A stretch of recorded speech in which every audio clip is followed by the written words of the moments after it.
नमस्कार जी। कैसा लगा? बहुत बढ़िया। आज पहली बार मीटिंग में कितने लोग आए हैं? हाथ खड़ा करिएगा। पहली बार एक बार इनके लिए क्लैपिंग हो जाए। क्योंकि जो लोग किसी घर में पहली बार आते हैं उनकी को हर एक इंसान आपका अवगत करता है, लेकिन हमारा जो यहाँ का सिस्टम है वो यही है कि हम यहाँ पे इस तरीके से उनका अवगत करें, उनका वेलकम करें कि उनको भी अच्छा लगे। क्योंकि जब तक हमारा मेहमान खुश नहीं होगा तब तक हमें भी तसल्ली नहीं होगा। क्योंकि घर में अगर कोई मेहमान आता है तो उसको पूरा अवगत करते हैं, जो अगले को पसंद हो उससे ज्यादा देने की कोशिश करते हैं। तो अगर कुछ कमी रह जाए इसका मतलब हम अपने में कुछ कमी है। ठीक है, तो ये कमी हम पूरी करने की कोशिश करेंगे। जितनी नॉलेज है उतनी देने की कोशिश करेंगे। अगर किसी कारणवश नॉलेज कमी कुछ रह जाए तो कृपया आप उसकी सलाह दोबारा जरूर लीजिएगा, पूछ के जाइएगा, कुछ रह ना जाए। जितनी आपको चाहिए खुराक उतनी डोज पूरी आपने लेके ही जाना है। ठीक है, तो आज हम बहुत ही कीमती टाइम यहाँ पे निकाल के आए हैं क्योंकि ठंड बहुत है। ठंड है जी? यहाँ आने के बाद ठंड खत्म हो जाती है। ये ना गल्ला बातें करके ठंड नहीं लगती जी बिल्कुल, लेकिन अगर हम घर में बैठे हो तो सही है, यहाँ के जब ठंड नहीं लगती है सर जी, लेकिन फिर भी हम निकलना नहीं चाहते। यहाँ के जब फिर भी हम निकलना नहीं चाहते हैं।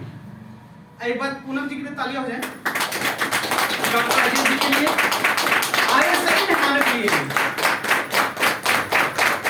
आज 2 लोगों ने स्टार्ट किया लेकिन पूनम मैडम ने काफी टाइम यहाँ पे लगाया। इतना देर कोई खड़ा रह सकता है यहाँ पे? मुश्किल है। ये हुनर होगा तो ही खड़ा होगा।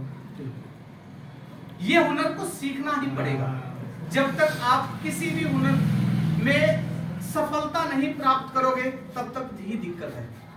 किसी भी जवाब का सवाल होता है और हर सवाल का जवाब होता है, लेकिन प्रॉब्लम क्या है, दिक्कत कहां आती है? अगर हमें उस प्रॉब्लम का सलूशन नहीं पता है। अगर सलूशन का क्या प्रॉब्लम है उसका सलूशन अगर हल हो सकता है तो कोई भी चीज बड़ी नहीं है। और अगर सलूशन हो जाए फिर समस्या है, क्योंकि समस्या और समाधान में ज्यादा कोई फर्क नहीं है। बस ये है कि हमें उसका ज्ञान नहीं है। हम थोड़ी सी समस्या को समाधान ना जानते हुए समस्या को बहुत बड़ा बना देते हैं। कोरोना शायद सभी को याद है, कोई बहुत बड़ी आपदा थी, वो बहुत बड़ी बीमारी थी। क्यों? पता नहीं था उसके बारे में, जानकारी नहीं थी। उस बीमारी का कोई हल हुआ? यस। क्या हल हुआ? क्या? जागरूकता। टीका किस चीज का था? इम्यूनिटी का। इम्यूनिटी सिस्टम बढ़ाने का। इम्यूनिटी सिस्टम होता क्या है? सर वो भी टीका लगवाए थे तो कहीं सिर दुखता था तो कहीं हाथ दुखता था कहीं गोड़। बहुत सारे लोगों को, बहुत सारे ऐसे लोग थे जिनको बहुत सारी बीमारियां थी, उस टीके के बाद में बीमारियां ठीक हो गई। बहुत सारी ऐसी बीमारियां थी जो कभी ना इलाज थी। अपंग लोग थे जिनको टीका लगने के बाद ठीक हो सही हो गए। 10-10 साल 20-20 साल की प्रॉब्लम सही हो गई। तो उनके लिए कोरोना अच्छा था कि खराब था? अच्छा था। किसी के लिए अच्छा था, किसी के लिए खराब भी। ठीक है। दूसरी चीज, जब कोरोना आया हवा साफ हो गई, कितने लोग बीमार थे उस समय? बहुत कम। थे ही नहीं जी बीमार। उतनी बीमारी तो वैसे नॉर्मल चलती है, उससे ज्यादा चलती है। 3 महीने का प्रोसेस था करीबन। यस। उस समय क्या डिलीवरी नहीं हुई होगी? डॉक्टर कहाँ छुट्टी पे गए थे? किसी का सीजरियन हुआ, किसी का ऑपरेशन हुआ? बहुत कम हुआ होगा। बहुत कम। डिलीवरी का ऑपरेशन बहुत कम हुआ होगा, ज्यादातर डिलीवरी नॉर्मल हुई। आखिर वो दिन कैसे आ गए थे? 4 दिन में पैदा हो गए, 2 दिन। अगर कोरोना नहीं लगता, हवा जब उन्होंने मौसम भी चेंज हो गया साहब बताओ, अगर वो कोरोना नहीं लगता तो डिलीवरी फिर वैसी होती? ऑपरेशन के बिना डिलीवरी भी हो पाती? नो। फिर आखिर चक्कर क्या हुआ? कहने का मतलब कि डिलीवरी आज भी नॉर्मल हो सकती है, सब कुछ हो सकता है, लेकिन हमारे अंदर जागरूकता नहीं है, पेशेंस नहीं है।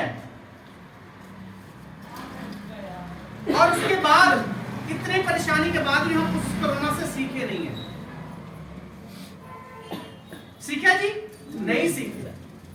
अगर आज लोग जागरूक होते तो ये कुर्सी ना लगानी नहीं पड़ती, लोग खड़े खड़े इतना भर लेते कि बाहर तक खड़े रहना पड़ता। इसका मतलब अभी भी लोग जागरूक नहीं है, अवेयरनेस नहीं है। वो टीका किस लिए था? इम्यूनिटी बूस्टर था, सिर्फ ताकत का टीका था। तो क्या हम ताकत रोज नहीं खा सकते हैं? ताकत आई कहां से? खाने पीने से। उस समय हम लोग काढ़ा से जिए हैं कि दवाइयों से? काढ़ा से। सिर्फ इंजेक्शन और काढ़ा, दूसरा कोई हल था? कोई दवाई थी? तो काढ़ा आज भी क्या दिक्कत है? ये हमारा जो की अंग है, ये है क्या? ये भी काढ़े के समान तो है। कई लोगों को हम घोल के देते ना पीने को, तो क्या काढ़ा नहीं बनता है? आप लोगों ने कई बार क्या होता है, कहते हैं कि किसी का मुंह से स्मेल आ रही है, हम क्या करते हैं, इसको घोल के लो, गरारे करके घोल अंदर निकल जाओ, वो क्या बन गया? काढ़ा ही बना ना। आयुर्वेद में यही होता है, काढ़ा ही है। लेकिन क्या दिक्कत है? निरोग तो रह लो। उस समय सबसे बड़े कारण बीमारी ना होने का क्या था? पोल्यूशन नहीं था, जैसा भी मैडम जी ने बोला है। यहां से कहते हैं दिल्ली से जलंधर दिखाई देता था, कहते ना पहाड़ियां नजर आती थी, 100-150 किलोमीटर दूर पहाड़ियां नजर आती थी। हिमाचल की पहाड़ी यहीं से दिखता है। अब बताइए, आज घंटा घर का टावर भी नजर नहीं आता है, 10 किलोमीटर है। ये क्या है? ये है प्रॉब्लम। प्रॉब्लम को खत्म करेगा कौन? बगल वाला। फिर कौन करेगा? हमें खुद को करना पड़ेगा। अगर हम किसी को बताते हैं हर दूसरे घर में प्रॉब्लम है, लेकिन वो क्या समझता है कि उसके बगल वाला घर है। अगर हम किसी को कहते हैं आजकल प्रॉब्लम बढ़ती जा रही, बीमारियां घर घर में हो रही हैं, हर दूसरा घर बीमार है, उसके दिमाग में क्या आता है? हमारा घर बीमार नहीं, बगल वाला है। और बगल वाला भी क्या सोचता है? हमारे बगल वाला। अब बगल वाला है कौन? हम ही है ना, एक दूसरे का बगल में हम ही है। समझ कब आता है? जब डॉक्टर ने कह दिया बेड रेस्ट, फिर लगता है हम बीमार हो गए। क्या ऐसा होता है? एक दिन में कोई बीमारी लगती है? अभी माता जी ने बोला कि मेरे पैर में बड़ा दर्द था, क्या वो दर्द एक दिन में शुरू हुआ होगा? नहीं, 8-9 महीना से हो रहा। लेकिन लोग मानते नहीं है, नहीं जी नहीं, हमें तो रात ही हुआ है। ऐसा नहीं होता है। बीमारी हमें जब 60% बढ़ जाती है तो पता लगता है कि हमारे अंदर कुछ प्रॉब्लम है। हल्का बोलना इग्नोर करते हैं, कुछ है ही नहीं। 60 में भी हमें लगता नहीं है, जब तक वो 80 पर ना पहुंचे, 90 पर ना पहुंचे। पानी गले तक भर जाएगा, उसका कोई हल है? लेकिन घुटने तक तो निकाला जा सकता है किसी तरीके से। पानी अगर घुटने तक है तो निकाला जा सकता है, लेकिन गर्दन तक है, कहां अंदर जाके निकालोगे पानी? अब तो वही बीमारी का है रीजन, कि बीमारी हमें पता लगता है गर्दन तक आ जाती है, जब हल होने वाला नहीं होता है। फिर क्या कहते हैं जी, हो जाएगा 10 दिन में आराम। ये संभव है?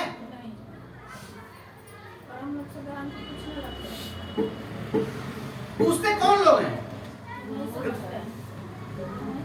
जो ठीक ही होना चाहते हैं? गारंटी कौन मांगता है? क्योंकि गारंटी सिर्फ वही देते हैं जिनके ऊपर विश्वास नहीं है, और सारा काम विश्वास का है। उस समय सारे डॉक्टर कहां गए थे? कोरोना वाले, कोरोना टाइम डॉक्टर कहां गए थे? विश्वास सबका था हमें बचा लेंगे, लेकिन डॉक्टर से भगा देते थे, जी नहीं हमें नहीं छूना है।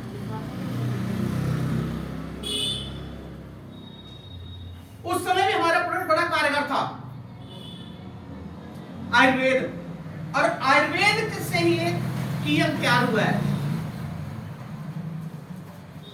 तो आयुर्वेद जब तक दुनिया है तब तक रहेगा, क्योंकि हमारा शरीर जो है ये इसी से उत्पन्न हुआ है। पांच तत्व से हमारा शरीर बना ना, तो वही चीज तो है आयुर्वेद। इंसान है तो इंसान के बीच में रहेंगे, ये है क्या? यही तो है इंसानियत, यही पंचतत्व तो है कि एक दूसरे से मिलते रहो, यही तो है। एक दूसरे का भला करो। बीमारियां कहां से आ रही हैं? यही कारण है कि हम दूसरे वाले घर को ही देखते, अपना घर कोई नहीं देखता है।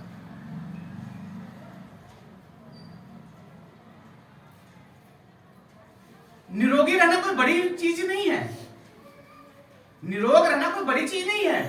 अपने खान पीन को सही करना पड़ेगा, अपने रहन सहन को सही करना पड़ेगा, अपने शरीर को थोड़ा थकाना पड़ेगा। जितना आराम दोगे शरीर उतना ही खराब होगा। जितने लोग फैक्ट्री में जॉब करते हैं क्या कहते हैं, जी हम तो सारी दिहाड़ी घूमते ही रहते हैं, नाचते रहते हैं, सारी दिन भागते रहते हैं, सुबह की सैर वाली जरूरत नहीं है। ऐसा संभव है? नहीं। बेशक आप सारी फैक्ट्री में भागते हो, लेकिन सुबह की सैर का फायदा है उसका सारी दिहाड़ी का कोई फायदा नहीं है, क्योंकि आपका रूटीन है वो। सभी लोग रात की रोटी खाते हैं 10, 11, 12। 6 बजे भी छुट्टी वाले लोग भी 10 बजे से पहले खाना नहीं खाते हैं। 8 बजे छुट्टी करके आने के बाद भी लोग 10, 11 बजे रोटी खाते हैं। ये क्या है? पता नहीं है। रोटी खाने का जो टाइम है वो 7 बजे से पहले का है, लेकिन ये संभव भी नहीं है। लेकिन जब संभव तब तो खा लो।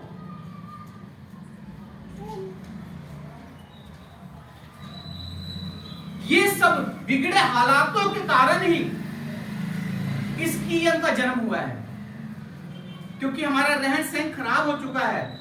किसी भी चीज की जानकारी कुछ है, कुछ नहीं भी है। कुछ चीजों की जानकारी हमें है, कुछ चीजों की नहीं है। तो ये कियन खाने से आपका अधूरा ज्ञान पूरा हो जाता है।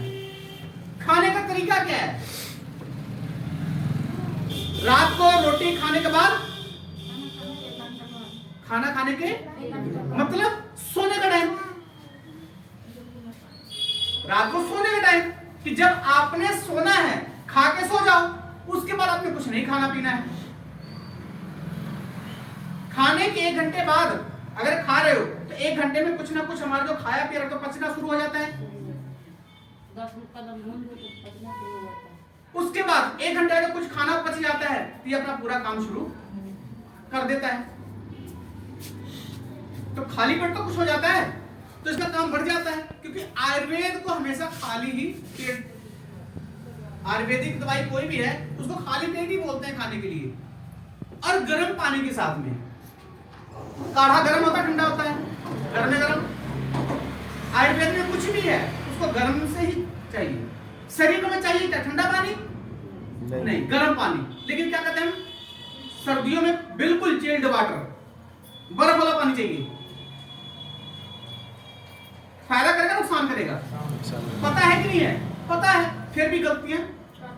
चाय पीने का फायदा है, पीते हैं 4 बार, 5 बार, 6 बार, 3 बार तो पक्का है, पता है नुकसान है। गर्मी में कोल्ड ड्रिंक नुकसान है, पता है, देख भी रहे हैं। तो ये सब बीमारियों का कारण है और इनसे हम बचे नहीं रह सकते। तो हमें क्या करना पड़ेगा कि इनका इस्तेमाल करना पड़ेगा, और इससे सस्ता और इससे अच्छा मार्केट में कुछ नहीं है। दोनों चीज, इससे सस्ता भी और इससे अच्छा भी। 1 महीने का खुराक, 1 महीने की जो खुराक है कितने की है? 900 रुपए की। कोई ज्यादा है? अगर आप इसको यूज करते हो तो आजकल कहते हैं जिंदगी कितने साल की है? लोगों जुबान में है सिर्फ 60 साल। इससे ये नहीं कि 60 साल का कहता है यार उसकी टाइम हो गया, उम्र हो गई है। लेकिन अगर वही इंसान 90 साल तक जी जाए तो क्या 30 साल अगर जिंदगी या 20 साल में अगर जिंदगी बढ़ गई, क्या 20 साल अगर वो ढंग से बंदा काम कर लेगा तो जितना ये खा के नुकसान किया है क्या वो कमा नहीं सकता है? सिंपल है ना। 1000 रुपया कौन सा महीने का जा रहा है? और अब निरोगी रहोगे, काम करने में मन लगेगा, क्योंकि रोगी इंसान को कहीं मन नहीं लगता है। अगर हमारे में से कोई यहाँ पे रोगी भी है, अब अगर आंटी के पैर में दर्द होगा, क्या वो मेरी बात को समझ पाएंगे? क्यों? क्योंकि उनका दिमाग दर्द में है। लेकिन अगर दर्द नहीं होगा तो पूरी बात समझ आएगी। तो खाने से फायदा है कि नुकसान है? आप जो भी काम करते हो उसमें मन लगा के काम करोगे, जल्दी होगा, आराम से होगा, लंबे समय तक उस चीज को काम करते रहोगे। फायदा है कि नुकसान है? और सारी जिंदगी तो खाने वाले कहने में रेगुलर खाते रहो। जो रोगी है वो 6 महीना खाए, जो निरोगी है 2 महीना खाए, 2 महीना छोड़ के 2 महीना खा ले, साल में 6 महीना खा ले, क्या दिक्कत है? बाकी परिवार को खिलाता रहे। सस्ता चाहिए, उसके लिए भी हिसाब किताब सारा लगा हुआ है यहाँ पे। जितनी हम इनकम वहां से ले रहे हैं, कुछ और भी यहाँ करके भी इनकम ले सकते हैं, फ्री में प्रोडक्ट खा सकते हैं। लेकिन खाइए, जैसे भी तरीका हो खाइए। क्यों खाइए? क्योंकि ये जो उसका मेन काम है वो गट के ऊपर, जैसे अभी पूना मैडम ने बोला ना, गट क्या है? छोटी आंत में एक ऐसी झिल्ली है वो जो बहुत जल्दी फट जाती है। तो क्या जल्दी पहले भी तो झिल्ली हुई थी, कभी अभी नमी कोई लग गई है? पहले भी थी, लेकिन पहले कम फटती थी, अभी ज्यादा फटती। कारण क्योंकि हमारा हवा, पानी, भोजन शुद्ध नहीं है, इसलिए हमारा शरीर कमजोर है। इसलिए ही कोरोना हमारे शरीर पे हावी हुआ। अगर हमारा शरीर कमजोर नहीं हुआ होता, ये कोरोना किसी काम का नहीं था। तो किसने भी ताकत का इंजेक्शन लगाए थे? ताकत का था ना इंजेक्शन। अगर हमारे शरीर में वैसी ताकत हो तो किसी चीज की जरूरत क्या है? तो ये हमारा इम्यून बूस्टर है। इससे आप निरोगी रहोगे, आगे बीमार नहीं होगे। अगर कुछ प्रॉब्लम आती भी है, इतना लंबे समय तक आपके शरीर में नहीं रहेगी जितना लंबे समय तक अब है।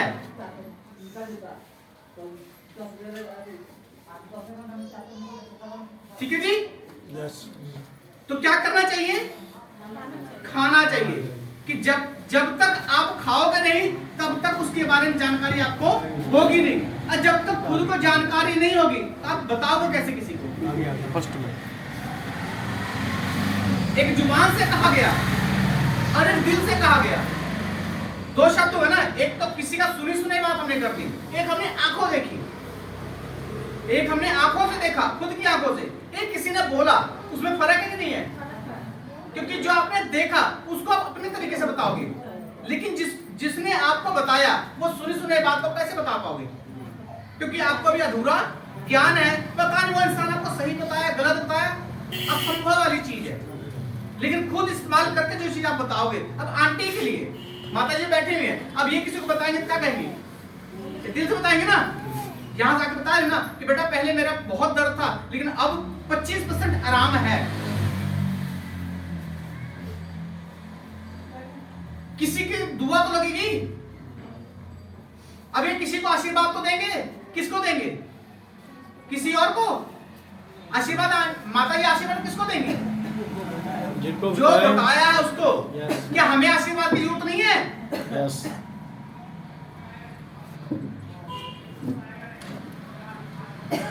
कल हमारी सब किसी से मीटिंग हुई थी, किसी कंपनी बंदा काम कर रहा है और उन्होंने क्या बोला सर कि करीबन कोरोना के टाइम में कोई किसी को छूता नहीं था। उस समय करीबन डॉक्टर है वो सुबह 10 बजे से लेकर दोपहर के 2 बजे तक फ्री सेवा करते थे। किसी चीज की, फोड़े फिंसी, कोई भी इलाज करा लो फ्री, कोई चार्जेस नहीं। कोई उसमें कोई छूता तक नहीं था और वो फ्री सेवा बंदा करता था। कहते थे उस समय की सेवा की हुई, उस समय जो मैंने सेवा की पता नहीं किसका आशीर्वाद लगा और कोरोना में उसने कम से कम भी तो करीबन 80 लाख रुपए कमाए। उस डॉक्टर की जुबानी थी, कल हम मिलके आए हैं। उस डॉक्टर की क्या कहानी थी कि 80 लाख रुपए से कोरोना में कमाए हैं। फिर उसके पहले तो वैसे ही था मैं। तो ये आशीर्वाद सबको चाहिए, क्योंकि जब तक किसी को आशीर्वाद नहीं लगेगा तब तक कुछ होने वाला नहीं है। ठीक है जी? यस। तो आशीर्वाद चाहिए सभी को। Yes. उसके लिए क्या करना पड़ेगा? बताना सीखना पड़ेगा। सीखने के लिए टाइम देना पड़ेगा। उसके लिए क्या करना पड़ेगा? जैसे पुणे मैडम जी ने सबसे पहले एक ही बात बोला है, लिस्ट बनानी पड़ेगी।